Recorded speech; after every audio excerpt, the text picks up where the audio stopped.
আচ্ছা, দেখুন মাথা উঁচু করে। কেন বলে? এটা যেহেতু সর্বোচ্চ প্রতিমা, তো আমাদের এখানে একটা সোশ্যাল মিডিয়ায় বেশ কিছু ছেলে বা মেয়ে এরা কাজ করে, ঠাকুরের উপরে কাজ করে। হ্যাঁ, তো এটা ওই রকমই একবার আমাদের যে ৭৫ সাল, ওইখানে আমাদের কিছু বেশ থিম সং এখনো দেখবে বাজে।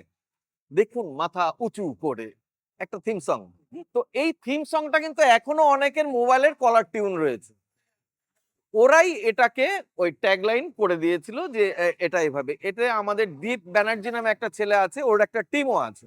হ্যাঁ, এখানে মেয়েরা আছে, অনেকেই কাজ করে। আমি একজনের নাম বললাম আলাদা করে কিছু না, কিন্তু অনেকেই কাজ করে। তো ওই সময়টাই কিন্তু এই এটা একটা হয়েছিল। স্লোগানটা আমরা তুলেছিলাম এবং সেটা কিন্তু সারা চন্দননগর তথা কিন্তু সারা ওয়েস্ট বেঙ্গলের লোকও কিন্তু এই এটা নিয়ে নিয়েছে। কত কত হাইট এটা মোটামুটি অ্যাপ্রক্স? অ্যাপ্রক্স আপনাকে আচ্ছা, পারফেক্ট বলতে হবে না। মোটামুটি ২৪ পুতুলটা শুধু, ঢাক সমেত নয়, নো। শুধু বলে মাথা। যদি সাজ ধরি নেয়ার অ্যাবাউট ৪০ এর কাছাকাছি চলে যাবে। ৪০ এর কাছাকাছি চলে যাবে।